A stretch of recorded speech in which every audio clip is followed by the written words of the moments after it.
සුබ දවසක් වේවා කියලා ප්‍රාර්ථනා කරනවා මගේ පින්වන්ත යාළුවෝ හැමෝටම ආයු බොහෝ වේවා.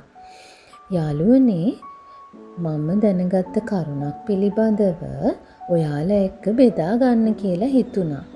මොකද මේක අපේ මේ නිවන් මඟ පූර්ණය කරගෙන යන ගමනට බොහෝ සෙයින් උපකාරී වෙනවා කියලා මට හිතෙනවා යාළුවේ.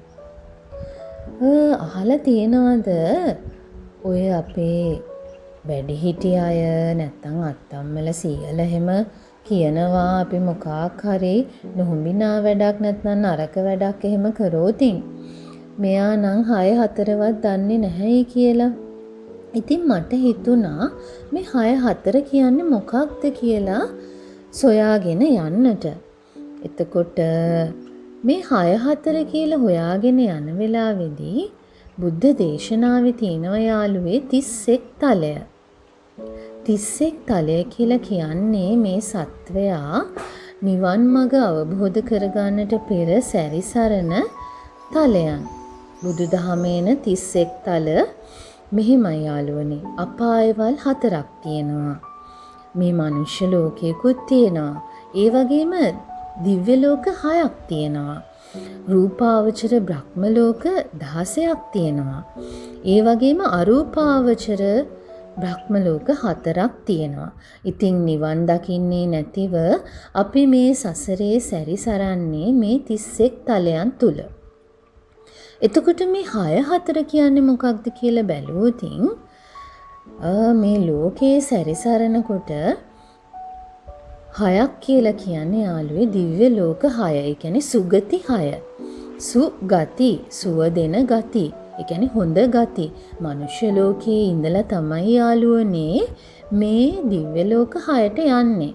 මනුෂ්‍ය ලෝකයේ ඉඳලා සුව දෙන ගති, ඒ කියන්නේ හොඳ ගති පුරුදු කරෝතින් අලෝභ, අද්වේෂ, අමෝහ වගේ හොඳ ගති පුරුදු කරෝතින් එහෙම තමයි යන්නට වෙන්නේ දිව්‍ය ලෝකවලට.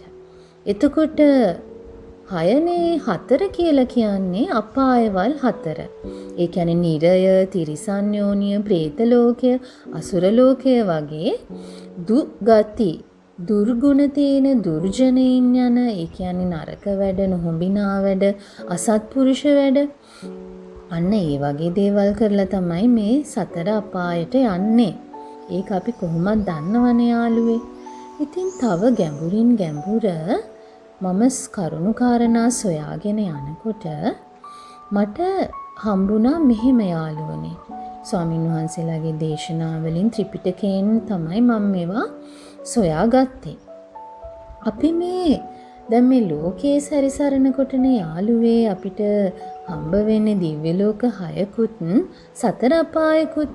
අපි මේ සසරින් මිදෙන්න යන වැඩපිළිවෙල, ඒ කියන්නේ අපි මේ හිත හදාගන්න වැඩපිළිවෙල, ඒ පිළිවෙලේ යනකොට අපිට හම්බ වෙන 6-4 මොකක්ද? මම සොයාගෙන යනකොට මෙහෙම හම්බුණා යාළුවනේ. ස්පර්ශායතන 6 ආස්වාද ආදීනවය දැකලා නිස්සරණය කරා යන ගමන තමයි මේ 6-4 කියලා කියන්නේ. දැන් බලනවා ඇතිනේ මොනවාද මේ ස්පර්ශ ආයතන 6 කියලා කියන්නේ කියලා. යාළුවේ ස්පර්ශ ආයතන කියලා කියන්නේ අපේ ඇස, කන, නාසය, දිව, ශරීරය සහ මනස. ඒවා ස්පර්ශයක්. ඒ කියන්නේ ඇසට රූපයක්, කනට ශබ්දයක්, නාසයට ගන්ධයක්, දිවට රසයක්, ශරීරයට ස්පර්ශයක් සහ මනසට ධම්මයක්. ඒවා ගැටීමෙන් නැත්තම් ස්පර්ශ වීමෙන් අපිට ලැබෙන වේදනාවන්. ඒ වේදනාවල ආස්වාදය දැකලා, ඒකේ ආදීනවය දැකලා ඊට පස්සේ නිස්සරණය කරන මාර්ගය යන ගමන තමයි මෙතන 6-4 කියලා කියන්නේ.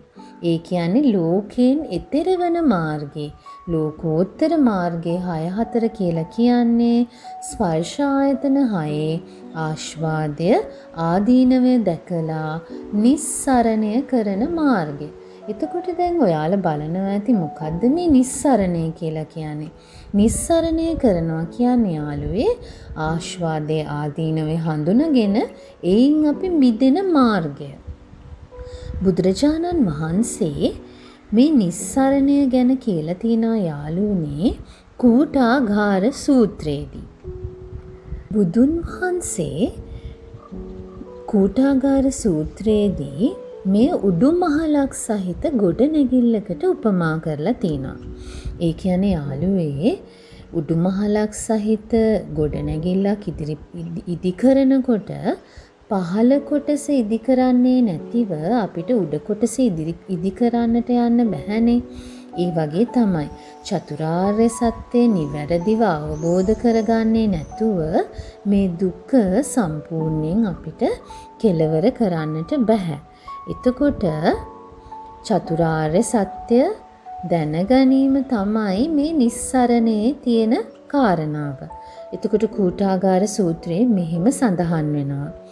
දුක්ඛං අරිය සත්‍යං දුක්ඛ සමුදයං අරිය සත්‍යං දුක්ඛ නිරෝධං අරිය සත්‍යං දුක්ඛ නිරෝධ ගාමිනී පටිපදාය අරිය සත්‍යං.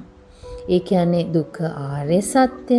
ඒ කියන්නේ මේ දුක කියන්නේ කුමක්ද කියලා අවබෝධ කරගන්න එක. දුක්ඛ සමුදය ආර්ය සත්‍ය. දුක ඇති වෙන්නේ කොහොමද? ඒ දුක ඇති වෙන්නට හේතුව මොකක්ද කියලා අවබෝධ කර ගැනීම.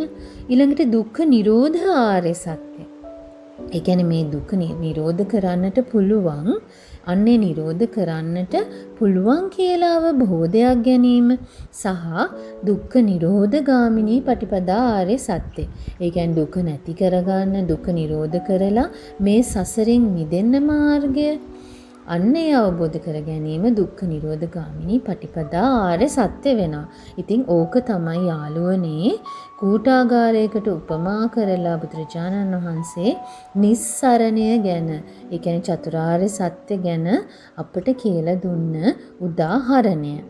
ඉතින් යාළුවනේ දන්නවද?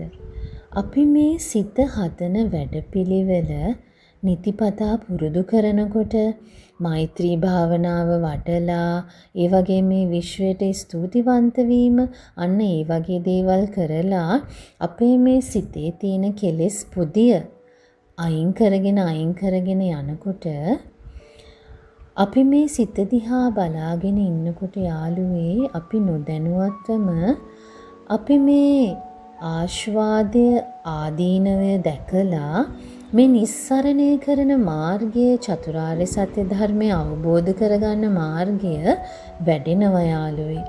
ඒකයි මම ඔයාලට නිතරම කියන්නේ මේ සිත දිහා බලන හොඳ නිරීක්ෂකයෙක් වෙන්න කියලා. මොකද තමන්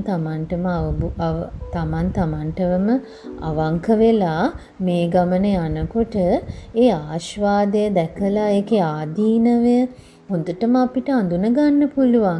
එතකොට අපි ඉබේම නිස්සරණය කරා යනවා යාළුවේ.